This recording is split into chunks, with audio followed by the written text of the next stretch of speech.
Today I would like to talk about Lightroom 5, or in other words, my way of post-processing. My goal is to post-process within 1 minute, because I think post-processing is a waste of time. I would like to go out and shoot, because I'm a photographer and not a photoshopper. So you should make it right with and in your camera, because the camera cannot.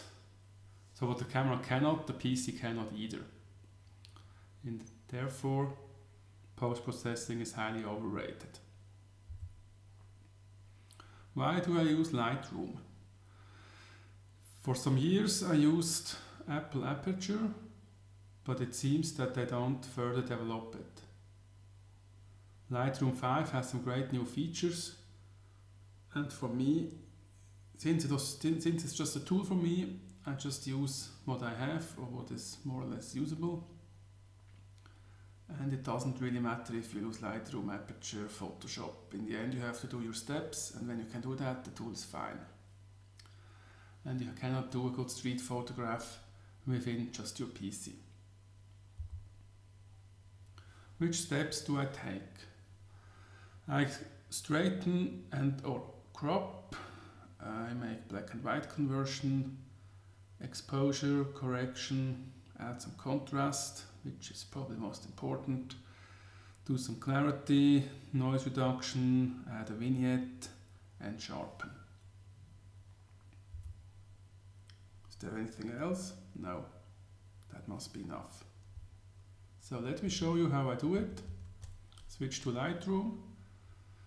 So I have 5 menus here out of 7. The other ones I don't really use. So I start on top, make black and white. This one I will not crop because it's already perfectly out of the camera. I add some contrast, normally between 5 and 15. Add some clarity. With this one you have to be a bit careful, because when you make too much, it really looks ugly. So when people are in it, I normally just do between 5 and 10. Sometimes with a portrait, I even leave it on 0. Here you could even add some color, meaning some single corrections of colors. So when somebody is really dark in the face, you could add or remove some color here or some gray values. I will just leave this automatic here. I very seldom use this. Noise reduction I only use when I use high ISO values. Here is 200, so it's not relevant, so I leave that.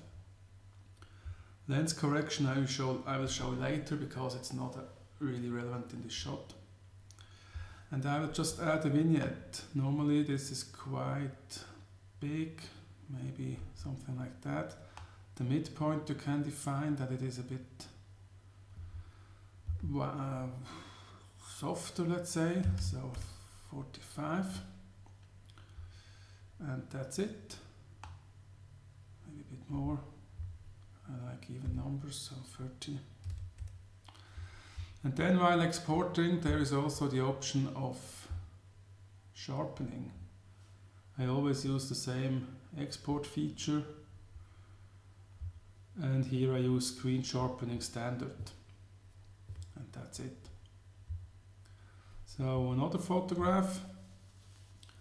This one is a bit more problematic because of the distortion from the camera perspective with 17mm. So I do the same thing here, black and white, add some contrast. Here I can add a bit more clarity. Still ISO 200, so no noise correction. Here I can use the feature which straightens. So look at the window, there is an auto version and a full version. The full version even makes it look like you were on the same level as the person. When I go back, you see this big difference. And this is a highlight of Lightroom 5.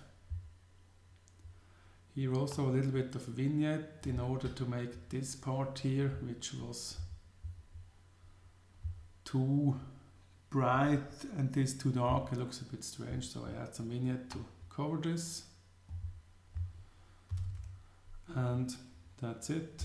The good thing about Lightroom, when you want to export the same settings and the same place as before, you just press Ctrl, Alt, Command and E and it would export to the same place.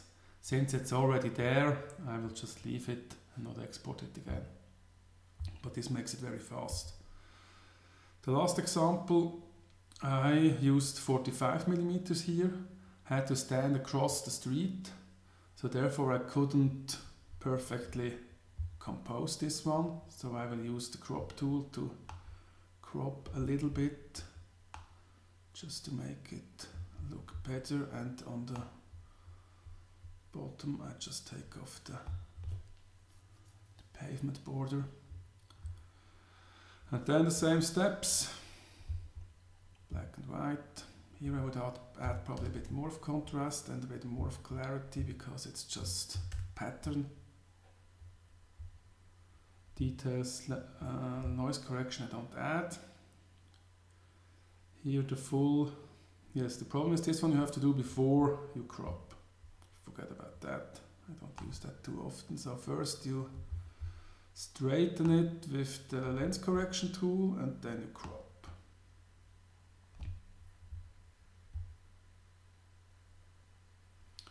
And here also a strong vignette. Always be careful that it doesn't look too artificial. And that's it.